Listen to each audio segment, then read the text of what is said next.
At this point in time, we call on the Honorable Reginald Austrie, Parliamentary Representative for the Cottage constituency and Minister for Lands, Housing, Settlement and Water Resources Management to the podium.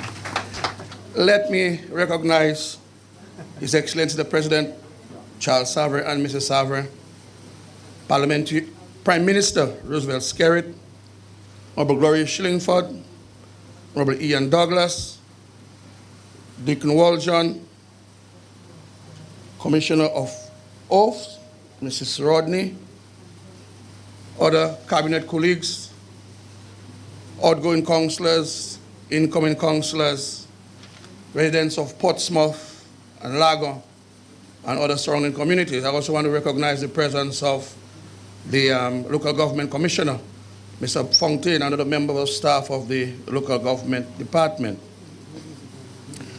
Let me, first of all, thank this new council for inviting me to share some words with you this evening at this very important inauguration.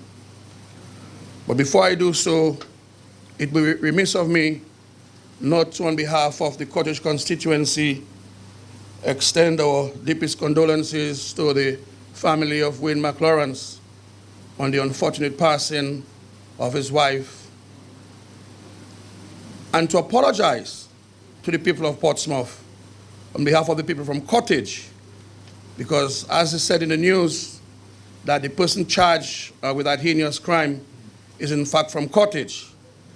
And to say to you, this is not really a reflection of the spirit and sentiment of the people of Cottage, but within the scheme of things, there are always one or two who will fall by the wayside. And so I believe it's fitting that I publicly apologize to the people of Portsmouth and Granville for this very unfortunate incident. I also want to use this opportunity to apologize to the people of Lago for the great sacrifices that you have been through as a result of the condition and state of the Lago Road. Once upon a time, it was very holy.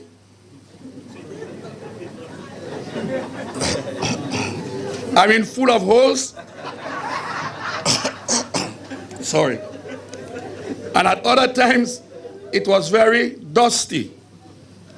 But I want to say to you that the monies for the restoration of that road, and that really was a result of a $500,000 project to improve the drainage and the sidewalk in Lago. Now, for those of you who live in Lago, you know we had to go and catch fish to put in the drains to eat the mosquitoes, because those drains were badly constructed and so created a very serious health problem for the residents of Lago. And in attempting to fix the problem, which I believe that we have now fixed, another problem developed. But monies for that road was approved by the Ministry of Finance and the Minister of Finance for maybe pretty close to 3 months. But due to administrative and other reasons which we won't discuss here today, that work was delayed.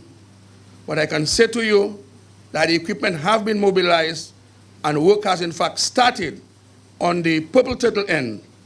And I've been advised that come Saturday, Sunday, we'll actually begin the resurfacing of that road. And people have been asking for speed bumps, they're asking for speed humps, they're asking for all sorts of things, because people decide this might well be one of the first modern racetracks in Dominica.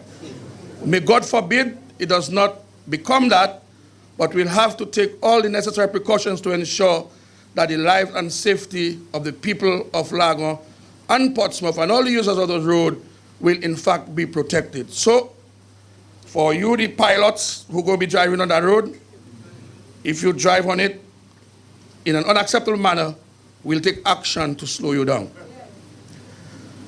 Let me congratulate the outgoing council for the tremendous work they have done in Portsmouth over the last 3 years. And I really want to single out the mayor, Mr. Saint-Jean, for his energy and the tremendous contribution that he has made to this town. We have not always agreed on everything. We have had our disagreements. But at the end of the day, the work was done and the job was done well. So there's nothing wrong in disagreeing, But when we disagree, it must be for the benefit and the betterment of the people whom we serve. And Shem has demonstrated extremely good leadership in terms of moving the town of Portsmouth forward. And it's very visible so all can see. To the new council, to the mayor, I want to express my gratitude and my joy, really, for seeing some of the sleeping giants of Portsmouth finally awaken to the reality that Portsmouth needs them. And I make no apologies for Titus, for Parillo, for Fritz, for Frederica, for Mali, because these guys represent not the brain of Portsmouth, but the heartbeat of Portsmouth. In fact, they were in the struggle with us together in the 1980s, when we were all what we were then.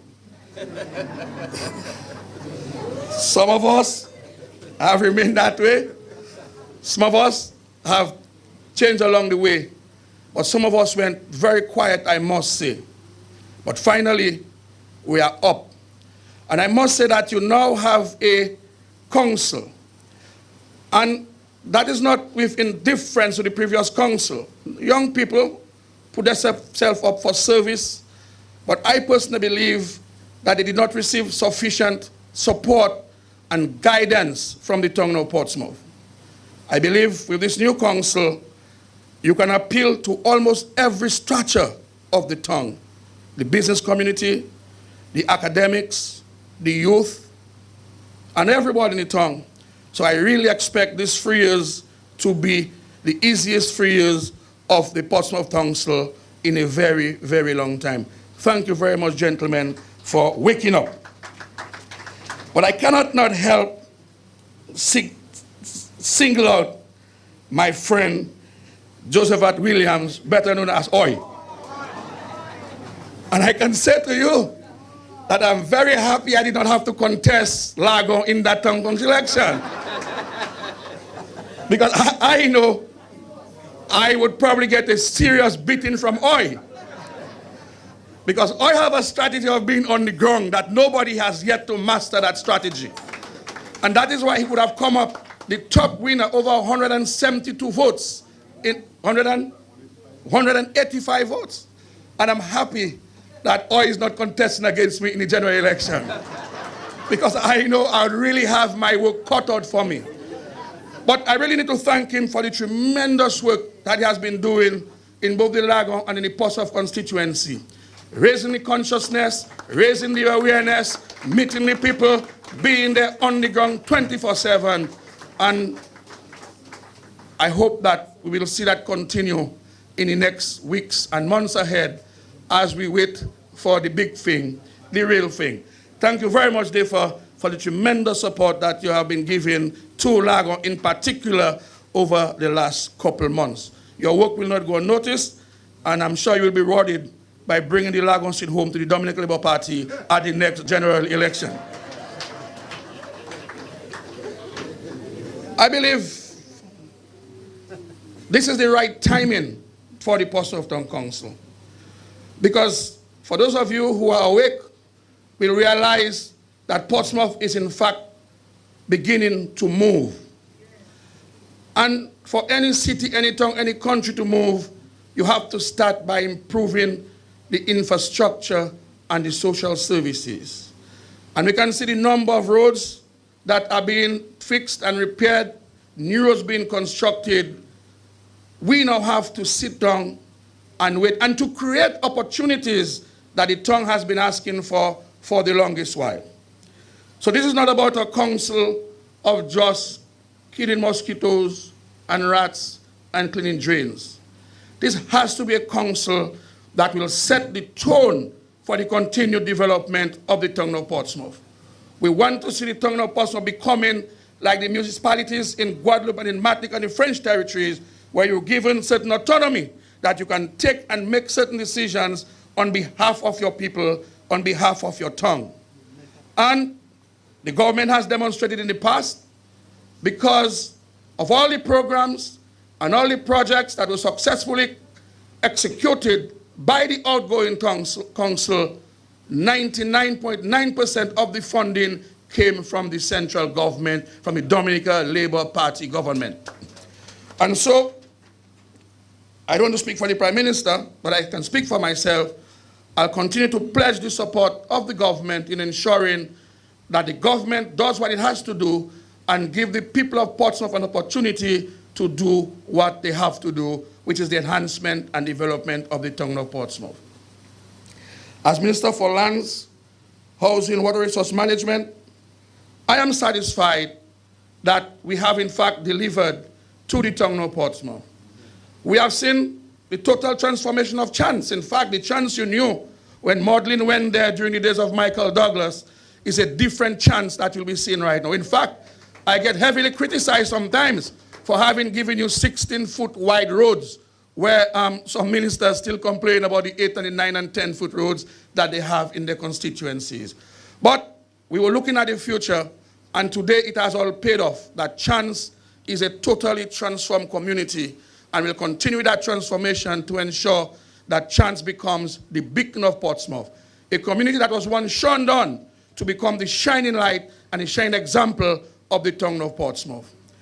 Housing is visible. I'm not going to count, but the 10 petrol casas from Venezuela are in fact outstanding, and the other 15 Superwoods buildings are in fact a very outstanding feature of the community of Chance. The housing repairs for Lagon, for Portsmouth, you can count them. They're there for everybody to see. On the issue of lands, I want to say to the people of Portsmouth that the government has or have or had no difficulty in making lands available to the people of Portsmouth. Whether you're from the Grange, you're from Buck, you're from Cotton Hill, you're from Georgetown, the government has no difficulty in making those lands available. All we've said is let's do this thing in an orderly and a lawful and a legal manner.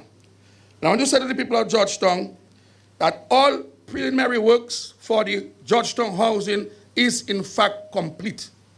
We have been able to get some 60 lots, and in just a matter of weeks, the parliamentary representative and myself is now compiling the final list. And I want to say to you that before the end of the year, 60 persons from the community of Portsmouth and Georgetown and Glanville in particular will receive their allocation letters, where they will then become proud owners of a lot on the Georgetown estate. To the people of Cotton Hill, I want to say to you that we have 100 lots. They have been surveyed, they have been subdivided. The challenge we had is there was a particular section where we intended to do a low-income community, but we had difficulties with the sewage system because it was right close to the swamp. And as you know, the back of Lagon there, you have the Lagon, you have the swamp. And so we are yet to design a suitable sewage system for that particular area. And so we had to move that development to higher and harder grounds. I understand that the surveyors were there last week, and I'm really hoping that before the end of the year, we can also do some allocations in Cotton Hill and to offer the people of Lagon and Portsmouth. In fact, we have applications from all over the country, because our policy in this government is while the residents has to be given priority, but we cannot sectionalize the country and say, you from Vickers, go Vickers, you from Penville, go Penville, you from Roseau, go Roseau. We'll seek to accommodate as many people as we can, but naturally, the persons within that boundary will, of course, be given a certain level of priority. We've also been talking to the National Bank. They have some land, some 2-point-whatever acres of land on which they have some squatters. That property now belongs to the bank. And we have been talking to the bank to see whether we can obtain those lands there on behalf of the persons who already occupy those lands as squatters. So our record on housing, I believe, can go unchallenged as far as that is concerned. So we continue to look forward to the continued expansion of the town. As you know, whatever happens in Portsmouth affects Cottage, Clifton, Penville, Calibishi. So we are really the melting pot of the north of the country. And that is being made so by the Ross University, our harbor, the cabarets, and now our hotel under construction, which will bring tremendous opportunities both in terms of direct and indirect employment, in terms of agriculture, fishing, culture, and everything you can think about. And on the completion of that project, we'll continue to see further transformation of the town of Portsmouth. Your incoming mayor has made references to a number of things, and there's no need to go and to repeat them. But just before I leave, I want to remind you that Heritage Day is in fact going to be in Capuchin. And it's not a Capuchin thing. It should be something for us on the north. And the people of Portsmouth should feel just as proud as the persons from Capuchin for hosting Heritage Day. Everything is in place.